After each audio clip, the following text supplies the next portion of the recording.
Good evening, YouTube, and welcome once again to the Untitled Show about nerdy stuff, where we still haven't come up with a title.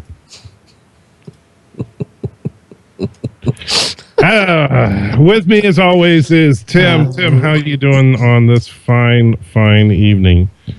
Well, I'm just so excited about the possibility of talking about Max Steele. Yes, we are going to talk about Max Steele later. And boy, if you ever, talk about a movie that, not since 1977 when Star Wars came out, do I think we'll see lines like this, like what we're going to see when Max Steele comes. Truly, it's like Avatar level stuff. Oh, beyond Avatar. I think it's going to be the first $5 billion film. But we're not going to talk about that first. No, we're going to start off and build our way up to that incredible level of greatness. We're actually going to start out talking about a steaming pile of crap known as Discovery. That's right, Star Trek Discovery. With their incredible visuals that they've released so far that look like they were animated by, a 5-year-old. Has been pushed back for some strange reason. I don't know why that could be. I mean, everything they've said has been so positive as far as, the fans have absolutely loved the flying triangle with a plate on top of it for the starship. And of course, everybody's just excited about the fact that they've released press statements saying that they're going to make this the most politically correct show in the history of television. So why in the world would they be pushing this back? Any thoughts? As someone who's not really a Trek fan, I gotta say, I'm looking at the ship designs and everything. God, they look terrible. They're so clunky and cheap looking. I understand it's TV, and yes, if you go and you look at effects like on Next Generation or Deep Space Nine or whatever, they don't look as good as, say, something you've seen in the theater, but boy, it just looks so lazy. They look better. TNG, as much as I like to go off about, the things I don't like about that show, one of which is the insanely bloated saucer section of that Enterprise, but the visual effects look light years beyond. Even in the first episode, while the digital effects that they did at the time looked horrible, they looked way better than what they put out for this. And if you look at the visual effects from the later shows like Voyager and Enterprise, even though those shows had very poor writing overall, the visual effects, Voyager won an Emmy for visual effects, rightly so. I think Enterprise might have as well. And because the visuals were actually darn near movie quality as far as the ships and the phasers and stuff like that. Unfortunately, they just couldn't write their way out of a paper bag. But this just looks like, we don't care. And you know what makes me mad about this is that this is the first big new Star Trek reveal since the J.J. Abrams universe came out, and it's happening the year of Star Trek's 50th anniversary, and this is what they came up with. Yeah. Do we have James's great design reveal he showed us? I don't know if he's got that handy or not, but because that was fantastic. Yeah, we should get that up on the screen if we can, James. Let us know when you got it. Because that about says it all, really. Yeah, they did reveal the new Klingon ships that we're going to be seeing in the new show, and boy, they are I have to say quite an improvement over the USS Discovery itself, wouldn't you say? If you're comparing it to the triangle, plate ship. I almost feel like this show's going to make the effects on Supergirl look good. Yeah. So now you can see it there on the screen. The new Klingon battle cruiser. that I you know, I'm gonna get you there, James D. Kirk. yeah. God. Yeah, one of the things they've changed in this new Star Trek storyline is that Klingons are apparently rednecks. So that'll definitely be something different, and their leader is going to be a giant orange political powerhouse named Farump. But anyway, so yeah, this show looks absolutely horrid in every way, shape, and form so far, and the fact that they're pushing it back just eases my pain a little bit, because I remember when they had that reveal, a part of me died, and the rest of me died when I saw Star Trek Beyond. So, Yeah. But now we're going to talk about something truly great. Because, you know what, we're not going to have a negative kind of show today. We're going to talk about some positive stuff. Before we get to the awesomeness that is Max Steele, that will be later. We're pushing that back. Boy, you guys don't want to miss when we start talking about Steele and its awesomeness, the greatest film ever made in the history of cinema. But the second greatest film in the history of cinema, Tim has apparently just seen, and it's got a very ironic title considering how awesome that this film obviously is, and that is The Disappointments Room. Tim, tell us a little bit about this cinematic masterpiece, The Disappointments Room. Yeah, you got to hand it to the director of this film to come up with a title like that. It's pretty ballsy. If you've got a title like that, you better deliver, or else everybody's going to use that in their headline of their review.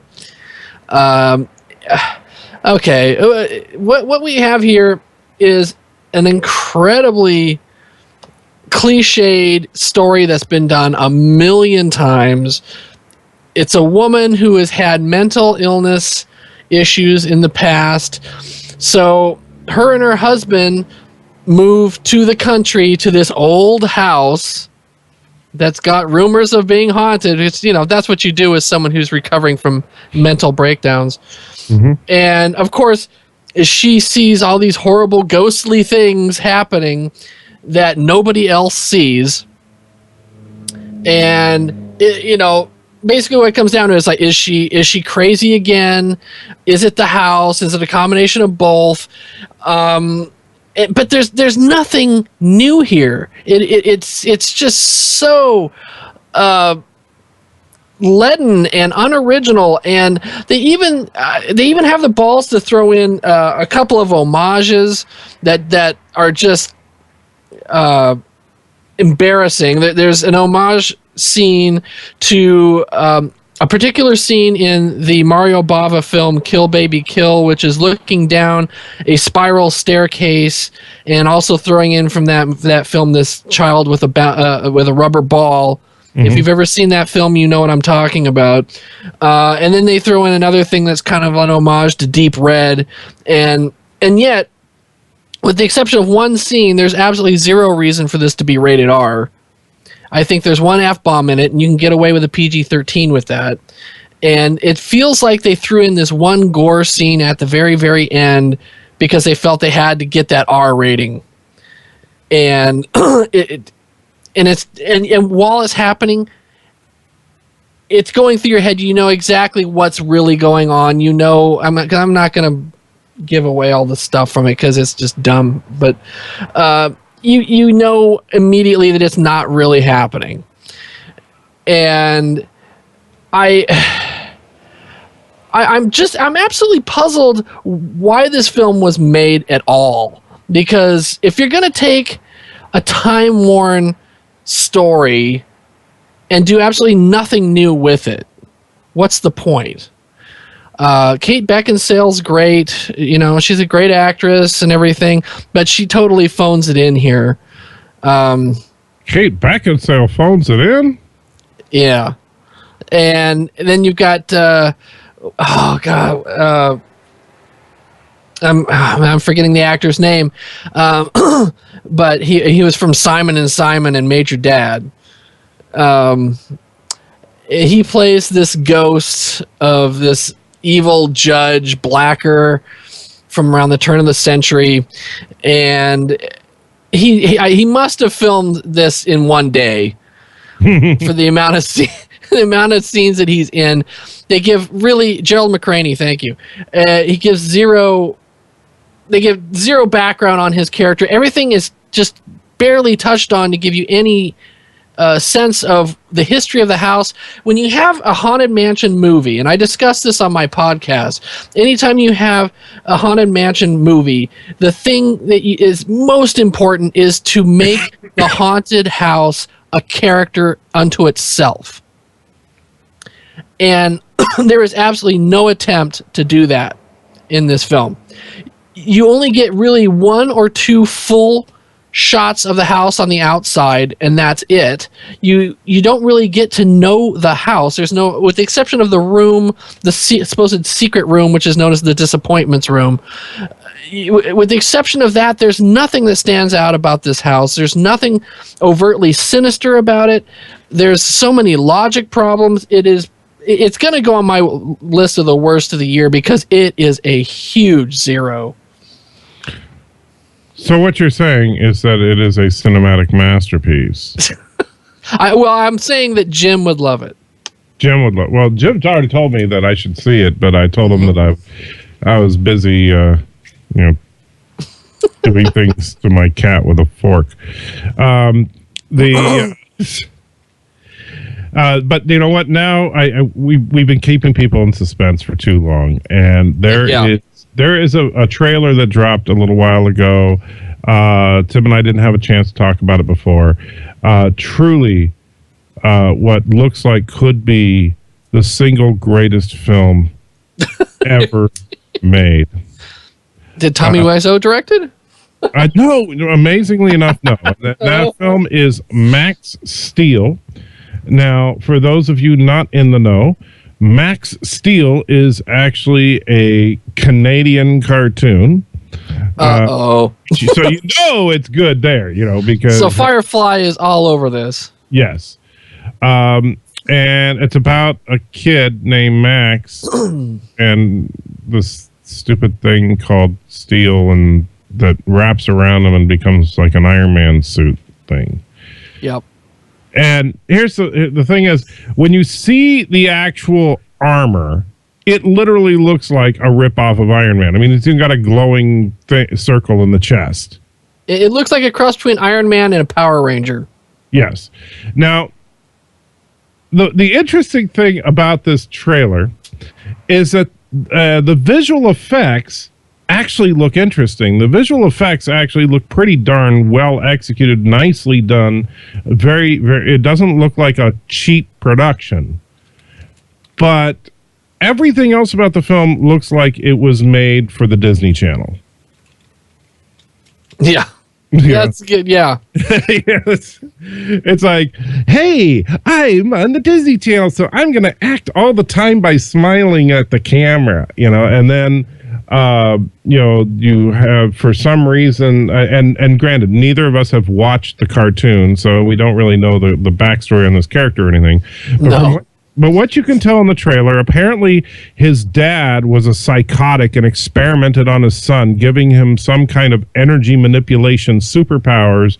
And then there's a sentient robot that he finds in his bathroom that it wants to help him learn to use his powers and occasionally wrap itself around him so that it's like a suit of armor and he fights alien things.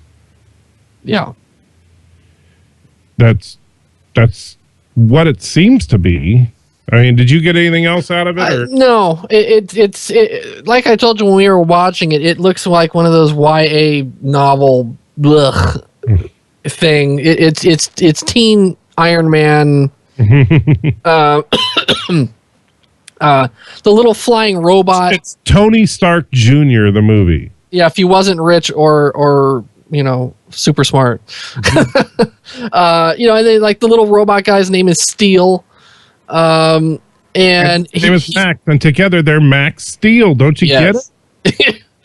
You know what he reminds me of? It totally reminds me. Do you remember the Fantastic Four cartoon? He's Herbie. Yeah, Herbie the Robot. It's Herbie the Robot. Everybody's favorite member of the FF. Yes. Ugh, terrible. It just looks so wretched. Are we showing it? I don't think did unless James put it on. Did he put it on? No, I was just wondering if James was going to show it. Yeah, no. I don't think that we want to. Well, but James, can you get a picture of the character and put it on there so people can see this incredibly original piece of armor that doesn't look anything like Iron Man at all, in any way, shape, or form. It's not a ripoff at all. I'm not saying ripoff in something that looks like, is derivative of the original source material and could possibly be copyright infringement. And so, yeah. The character's name, James, is Max Steele. Max Steel.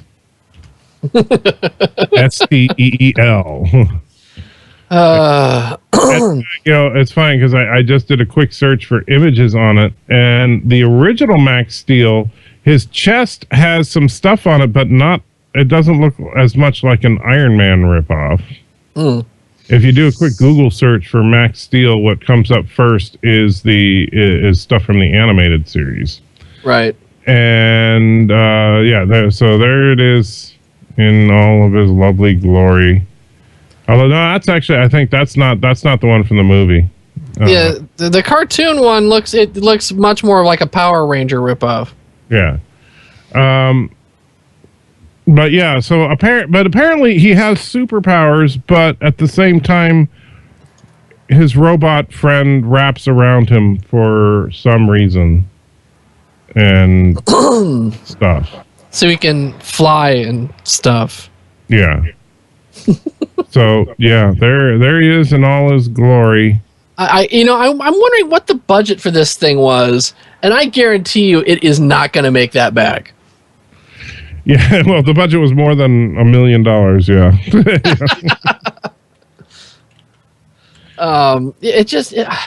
Everything about it just reeks of desperation. It looks so like they're so desperate to get that teen audience. Mm-hmm. It's like younger Iron Man, and it's like, oh, it just looks wretched. And of course, they have the little robot buddy, sidekick guy, this cute squeaky voice and everything, and it, yeah, I don't, I just can't. I don't know. So you can tell this has not been a good week for me and Tim. I mean, when we come on here and we, because Tim and I both like, we like movies, we like superheroes, we like all this good stuff. And when we got to talk about Star Trek Discovery, The Disappointments Room, and Max Steel, I'm looking for my Prozac right now just to keep me going. Yeah. Yeah, it's been a very dry well. Friday, the Blair Witch sequel / reboot is coming. No, this seems to be now from the trailer. This seems to be a direct sequel to the original. Yeah, and it's kind of like with the Evil Dead that they did recently, where it's kind of like a reboot and a sequel at the same time. Right. And so it'll be interesting to see if that's any good. You said it's actually getting decent reviews right now. I have heard nothing but good about it, and I'll go see it. That's because you're, crazy and all. Well, I mean, I'll go see pretty much any horror movie that comes out. I mean, there's limits. There's certain things where I just won't go, but and I'm not a fan. I'm not a fan at all of found footage, and that's what this is going to be. So I'm kind of bracing myself. And on my podcast this weekend, I'm gonna be doing kind of a rant about found footage, because I watched a couple found footage films in the last week, and oh my god, it really is the absolute bottom of the barrel for horror filmmakers now, right? Because it doesn't cost much, and you don't really have to do much. I watched this one. I think we briefly touched on it last year, The Gallows. Mm-hmm. And I think Firefly saw it. I'm sure he saw every damn thing. Firefly is. And it was, there was no reason that it needed to be found footage. Absolutely no reason whatsoever. There's no reason they couldn't have done it in a traditional, straightforward film manner. Breaks the budget down, though. But it brings the budget down. That's what they. So it's you always have to deal with situations where people, for absolutely no reason whatsoever, keep filming in situations where nobody in their right mind would do it. Right. No, I will. Oh my God, I'm running from the killer, but I got to keep that camera on him. Right. There's a couple of exceptions. Like, for example, I like the excuse for the footage in Chronicle. I think that was, a kid obsessed with taping himself, and then with the telekinetic powers, it makes it so they can actually use a Steadicam, so you don't have everything just go crazy. That was all right. I enjoyed Cloverfield, but at the same time, it seems like they would have just turned off the camera and gotten the heck out of town. Yeah, Cloverfield was hard for me because I really, much like with Hardcore Henry, I thought I was gonna barf. I can't stand that shaky cam garbage. Yeah, it's really a shame. Blair Witch, the original Blair Witch Project, was it's kind of a it holds two places for me. On one hand, at the time, it was really something innovative, and it was one of the very first films to go viral. Right. As far as their marketing campaign. Yeah, they were actually trying to trick people into thinking real. Yeah, that it was real footage that was pieced together. But at the same time, it's really almost single-handedly sunk horror for the last 15 years. Right. With just... come on, Paranormal Activity was awesome. When you watch things like Paranormal Activity, it's like literally 90 minutes of just somebody setting up a video camera and just watching their goddamn house, and every once in a while, oh, look, that door closed. And then all of a sudden, literally anything that happens in the film is the last 30 seconds of the film. You can watch the first 5 minutes and the last minute of the film, and you've got the story. You don't need to watch anything else with those films. And I don't get the appeal. I really don't. Well, then you obviously don't understand the subtleties of the incredible artfulness of mounting a video camera to an oscillating fan and watching it go back and forth 17 times. But then on that 17th time, you thought you might have seen something in the corner for a split second. And then let me tell you something. I watched this movie last night on Netflix called The Innkeepers. Okay. Have you seen that? Can't say that I have. Now, I like the guy that did it because he did We Are Still Here in You're Next. You're Next in what was that? Can't remember the other one, but he's done some decent horror films. This might be the first time I've seen a movie that's actually physically inert. An hour and 40 minutes in which nothing happens. You have two young people. I say young; they're probably in their 20s, mid-20s, 20-somethings, and they're staying at this old hotel called the Yankee Peddler. It's from the Revolutionary War times, and it's going to be shut down. And they're basically there with one guest, or actually two guests in the entire hotel. And they've been talking about, I bet you there's ghosts here, because it's an old hotel and blah blah blah. And so every once in a while they'll go down, with a microphone or a camera and try and record possible, paranormal phenomena and whatever. Nothing happens. Literally nothing happens until the last 5 minutes of the film. And all it is the girl sees something freaks out, runs down in the basement, sees something else like it's coming at her, and she can't get out the doors because the doors are locked from the outside, and she dies because she doesn't have her puffer because she has asthma. And then the next day you see the cops carrying her body out, and the camera goes up to her bedroom, and you see like a brief glimpse of her looking out the window, and then the door closes. That's the entire movie. That's 100 minutes of nothing. Sounds awesome. I mean, I'm looking at this movie, and I'm like, what? How long was this script? The screenplay for this? Seriously, 3 pages? No, like 5. It's not even like there's like a lot of scenes where they're kind of, wandering around, with flashlights, hello, there's long sequences of them just kind of sitting there eating pizza, talking about their crappy private lives. It's like, oh, well, there's that one person up in their room. I guess I'll bring them towels. Goes up there, brings them towels. Oh, I'm a big fan of yours. You're a movie star. Okay, well, get out of my room. Okay, here's your towels. I mean, it's literally like, let's just film, like late night in a regular hotel where literally nothing happens, and at the end we'll have like some crappy scare effect at the very end. And it's a guy and a girl, and the guy is in love with her, and she's not interested or not even really aware. And yet, at the end... You don't like it because it mirrors your life so much. Sure. At the end, when they're carrying her body out on the stretcher, the guy who's supposedly been in love with her this entire time, he's kind of like, huh, okay.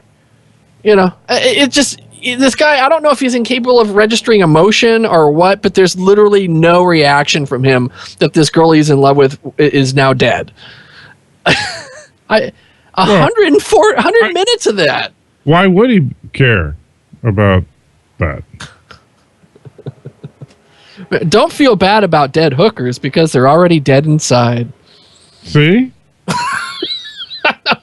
Honestly, I don't. It was absolutely terrible. I don't know why I brought it up. I'm just filling time, but it was so terrible. Well, you see, I think that you've effectively, demonstrated why the entire genre of found footage should be the only way to produce film from now on. Jeez. Well, I will put in like a caveat that this is not a found footage movie. If it had been found footage, it might have actually been the worst movie I've ever seen. So, I know that people are, disappointed that we've been, not exactly happy campers today. But that's okay. Because, sometimes life sucks. So get over it. Jeez, what do you want? Jeez. So, we were going to discuss the Marvel Phase 4. Is that what we were going to? We were talking before the show about, well, what could we possibly do to save this train wreck of a show that we're going to have today? Because we have nothing good to talk about.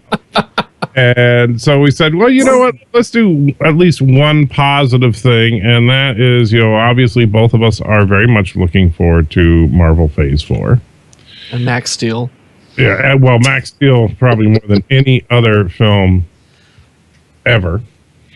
But Tim, what are you hoping to see when Marvel Phase 4 finally hits the shelves, as they say? There's so many great characters at Marvel.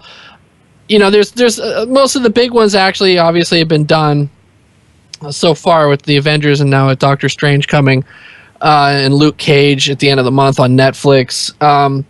But there's so many lesser characters that I'd like to see them do. I mean, I know they had that terrible Sci-Fi Channel movie of Man-Thing. Oh yeah. I'd like to see a Man-Thing film. Do it right. Great effects. Make it straight out horror. Why not? There's no reason why they couldn't. like we discussed earlier, I'd love to see a Nova Corps film, like spin-off from Guardians. There's a lot of characters that were in like West Coast Avengers that are not necessarily bigger characters, but that I think could be interesting. I love Moon Knight. I've always been a huge Moon Knight fan, and you could really go like, in a Batman direction with it, kind of like a very dark kind of thing, which would be, which as far as the MCU goes, the movies, that would be a departure to have something darker. Yeah. Because the Mark Spector is a character. He's got he suffers from split personality, and so I think that'd be a really. There's so much to that character that they could really delve into, and it could be very interesting, whether it's a movie or a series. Because I've heard that they're talking about a series, right? And that would be fine with me too. And so what you're saying is you want mentally disturbed individuals. Yes. Yes. So you want Phase 4 of Marvel to be all about the mental illness. Just bring on the mental illness. Yeah. You know what else I'd like to see? Something that doesn't get talked about a lot. In the 50s, 60s, and even in the 70s, Marvel put out lots and lots of Western comics, and there was a bunch of Western characters that they could almost do their version of like a Magnificent Seven, but with their cowboy heroes. Now they don't have to make them, as whitewashed as they are in those old comics and everything, but they could definitely take them and make them interesting. Everything from a Two Gun Kid, or the original Ghost Rider, or Kid Colt. There's a whole bunch of characters that are really interesting that they could do. And because let's be honest, at this point, Marvel has almost gotten to the can do no wrong point where they can take a chance and do an experiment on something like that. Which is why you want them to do a feature-length Squirrel Girl film, right? Sure, why not? I mean, I'm looking through my my comic list, and I mean, obviously we're going to get the Defenders next year. Yeah. Which I think is fantastic, but I mean, there's other characters. Like they're introducing Ghost Rider on Agents of S.H.I.E.L.D. It's not the Ghost Rider that I like or that I grew up with. It's a recent Ghost Rider. It's totally different. Yeah, it's funny you say that because they actually said, this is not, Tim's Ghost Rider. Yeah, which, they should know better. I like the fact that they're introducing Iron Fist. I'm really looking forward to that. That's an old character that I really like. Right. I would love to see, and granted, I don't know if they would do this necessarily in a movie or if they could do it like in a Netflix series if Netflix was willing to really pony up the money to get the budget. But I would love an Invaders movie or show with Golden Age Marvel characters. You're just obsessed with Golden Age characters, though. Well, I've always liked them, but I mean, the thing is that, like I said, Marvel is at a can do no wrong point where they can put out a movie, and if it doesn't do as well, it's not going to kill them. Yes. So why not take chances, and do something, a little different, a little unique, introduce Namor the Submariner, introduce Union Jack. The original Human Torch and Toro, bring those characters in and let them do what they do, and it can be a lot of fun. I mean, like everybody loves watching, superheroes beat up Nazis. So yeah, well, superheroes beating up Nazis is always good, clean entertainment. And I agree, Firefly, Anna Kendrick is Squirrel Girl, and I'm 100% in. Yeah. But yeah, Marvel has done so many different genres. They did a lot of Western characters, and they also have. They don't seem to have as many horror characters necessarily as DC. I mean, they've got Dracula, which they can use because Dracula is, I believe, in public domain. But like his Satana, son of Satan.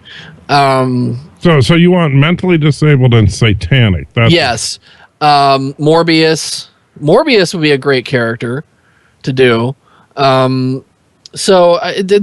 There's my point is that there's other genres that they have that they can explore, and they can still connect them to the main universe with the Avengers and everything. Mm-hmm. They don't necessarily have to have them interact, but they can still connect them because they're all connected in the Marvel universe anyway. And I think that they've gotten to the point now where they can take those kind of risks, and if it doesn't work, it's okay. Even if it's a good movie, if it bombs, whatever. But I would love to see a movie with like Outlaw Kid or the Gunhawks or Two Gun Kid, Knight Rider or Ghost Rider or whatever he's called. There's a Knight Rider from like NBC. Yeah, well, if you recall back when we had our best and worst comics thing, Ghost. It was originally known as Ghost Rider. He was a hero in the Old West who was in all white with a white mask and a cape. And he was covered in phosphorus so he would glow. But when they decided to bring him back for about, I think it was like 4 or 5 issues as a reprint series in the early 70s, they couldn't use the name Ghost Rider because they already had it with the Johnny Blaze character. And so they called him Knight Rider, totally forgetting the fact that that's actually what they called the KKK. So that kind of was a mistake. Well, I'll tell you what. You know what I want for the Phase 4?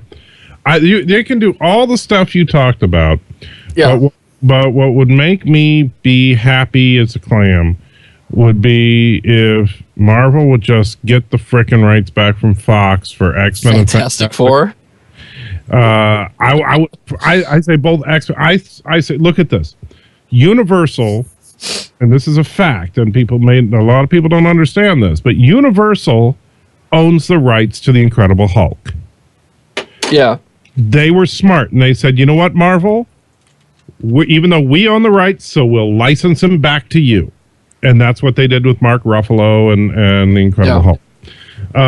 Sony owns the rights to Spider-Man, and Sony said, you know what, Marvel? You guys make these movies better than we do. We'll let you use Spider-Man, and we'll just collect a big chunk of the money. And look at how awesome Spider-Man was in Civil War. Yeah. Fox needs to do the same thing. Fox needs to say, you know what, Marvel, we'll take a nice chunk of money without doing any work. You guys make the X-Men and Fantastic Four. If they do that, then there's a couple of things you could then pull off for Phase 4, 5, 6, whatever. One of which would be to do a true Marvel Superheroes Secret War. Because you would have enough characters to pull that off. You would budget-wise, boy. Yeah, but look at what they've done so far. Yeah. And that's the beauty of it. Marvel's not thinking of it one film at a time. And so they can pump $300, $400, $500 million into a climactic film if they build in a build-up kind of thing. So they could pull off a Secret Wars. They could also have what I would love to see so much, Galactus landing in New York. Yeah, not a cloud. Right, not the stupid cloud, but the 100-foot tall purple guy with the world-eating machine and the Silver Surfer, or better yet, bring in Terex the Tamer.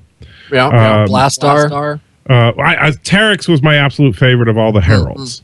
And there is a great story where Terex the Tamer shows up and basically threatens to destroy Manhattan unless the Fantastic Four kill Galactus. And when he lifts Manhattan into the sky to threaten it, then, it cuts off all the subway tunnels and stuff. They start getting flooded. So who shows up? The Avengers. So Iron Man and Thor and stuff are helping out.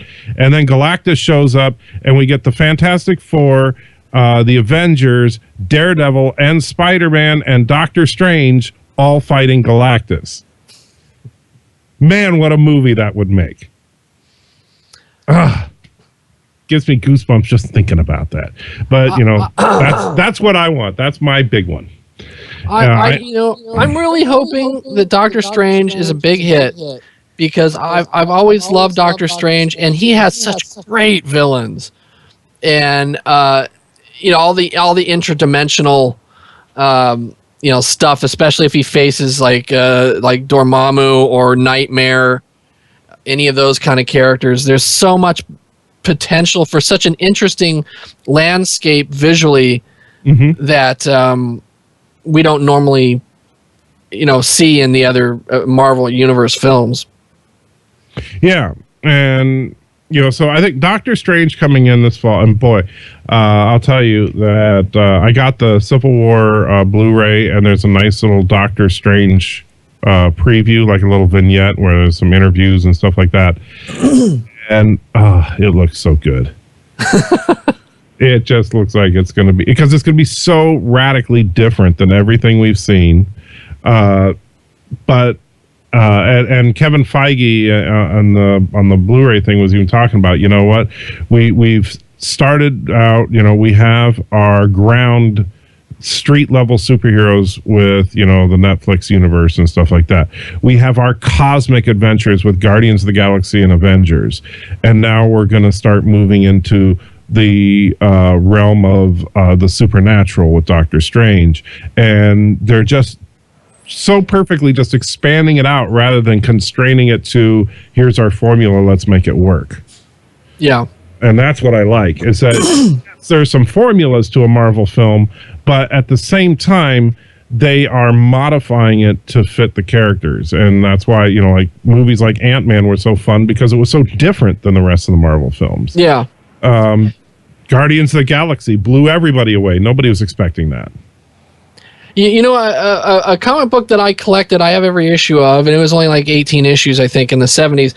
That I'd like to see, since they're going, they've done the Avengers and Guardians, and now they're going to be doing the Defenders. What about the Champions? I thought about that too. Hercules, Black Widow. They can bring her over if she's defected, from Tony Stark. Then you got 2 X-Men in there, with Angel and Iceman, Ghost Rider. They're kind of an oddball mix-up of. Yeah, it's a really odd, and since they're introducing Ghost Rider into the MCU via Agents of S.H.I.E.L.D., why not? Right. They also would bring in Son of Satan and Silver Surfer, and I think even Daredevil was in an issue or two. It's an odd mix, but it could make for something really fun too, I think. And I'm really at the point with the Marvel universe where it's like, whatever you throw at me, I'm interested. Yeah, absolutely. That's the funny thing. They can find that, if it has the name, if it says Marvel Studios on it, not just the Marvel name on it, because that could still be a Fox film. Sorry.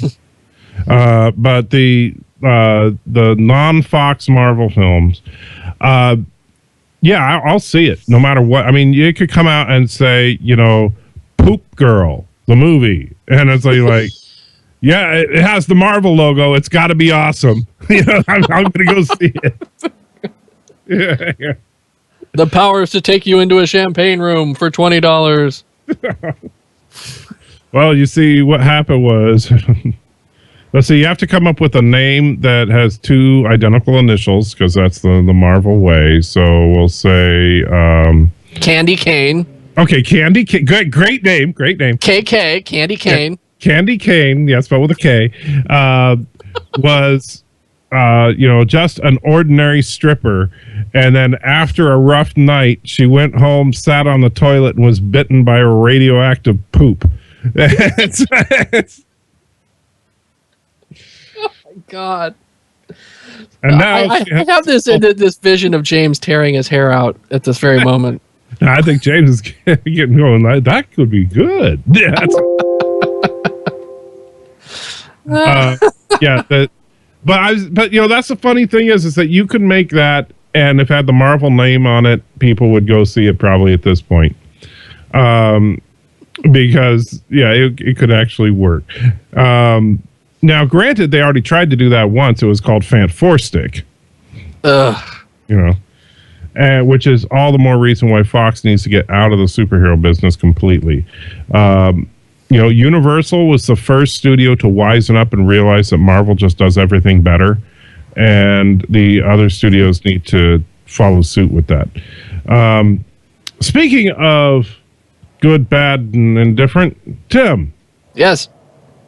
You have a video pick, I presume. I do. And I know you're going to be shocked that this is Italian. Oh, wow. You wait. It's not an Italian horror film, is it? You know what? It's not. Oh, wow. Oh, wait. Western, maybe? Yes. Okay. It's actually a double feature of spaghetti westerns featuring your favorite and mine, Klaus Kinski. Oh, yeah, Klaus Kinski. Hey, a double K name. Yes. Candy cane boyfriend, Klaus Kinski. Together they're KKKK. Yeah. Actually, the first one, the main one, And God Said to Cain, is actually a gothic horror western.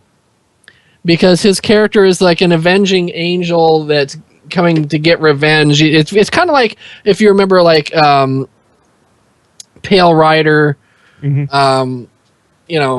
High Plains Drifter kind of thing, where you don't know, is he a ghost or is he not? It's a lot of fun. I really liked it. I got it from Amazon and I watched it, and it's fantastic. Well, Tim, we've been this has been a very, very depressing episode of the all of these publicly accessible documents. However, I do actually want to finish on what I think is a gloriously positive note. And now I know what it is. Yeah, well, now you guys know that Tim tends to do old bad movies and I tend to do new good movies.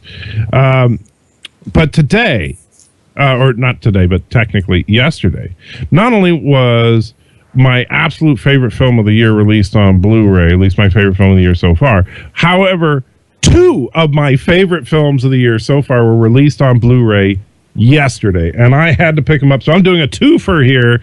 I'm doing Civil War and The Conjuring 2. Oh, yeah. Both came out yesterday on Blu-ray. Now, I watched Civil War and all the extras already earlier today. Loved it. Like I said earlier in the show, there's a great little vignette about the upcoming Doctor Strange film. I have not yet watched Conjuring 2. I'll probably do that tomorrow, but I am really looking forward to it because I was really blown away by this film being a sequel. And amazingly, where it had kind of a built-in formula if you watch the first one, and they completely throw that formula out the window and do something different. I love that. It's a rare example of a horror sequel that doesn't blow. Yeah. So I have to say both of those films, I would dare say that so far, at least probably in my opinion, 2 of the best films of 2016. Particularly War, but what can I say? I'm biased. Sorry, are you going to see Blair Witch this weekend? I have not yet decided. Also, remember next weekend is Magnificent 7 comes out.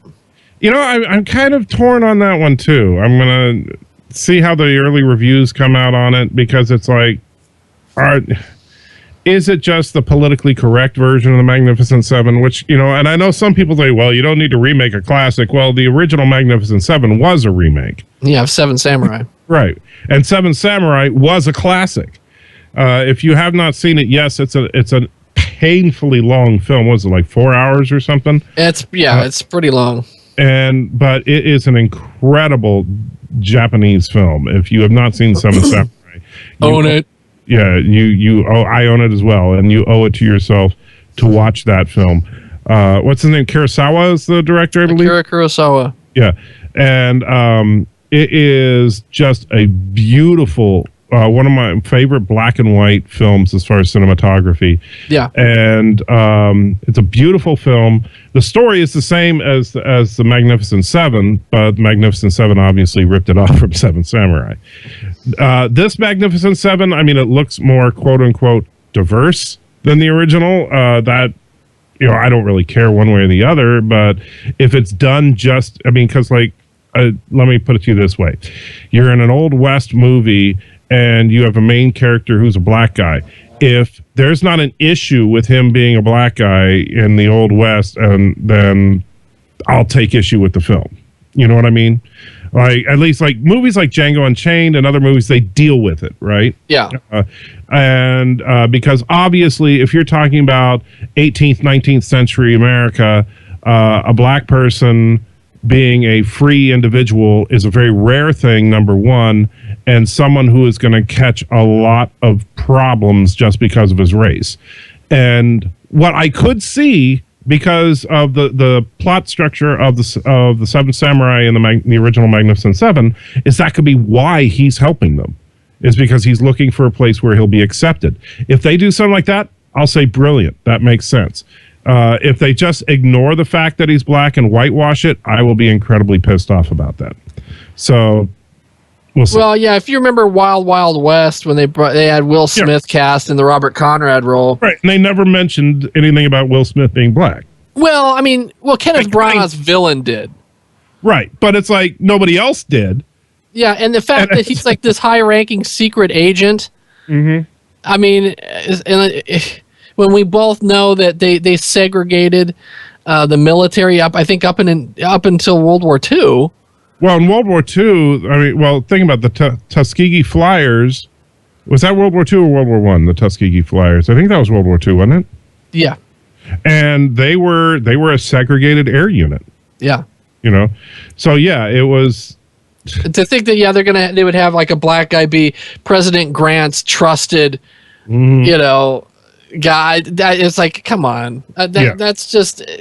I know. And the thing was, the movie was originally written for Mel Gibson, so they chose to basically not really even acknowledge it. They gave it, except for like some of the racist lines that they give Kenneth Branagh's villain character. Right. But other than that, it's just, you can totally tell that it was written for a white character. So, well, and that's the thing, is that if you're going to do a film like this and you're going to have a black character in a period piece, you need to make there be a reason that will work. And you can make a hero that much more heroic in the kind of way that if they were done right, the X-Men are, because the X-Men fight to save humanity despite the fact that humanity hates them. Right. And it could be the same kind of thing. For a black hero in the Old West or something.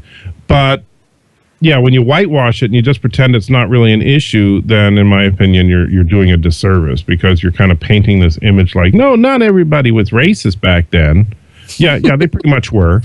Yeah. It's kind of like the daily thing. Yeah. And I would say this, they were racially ignorant.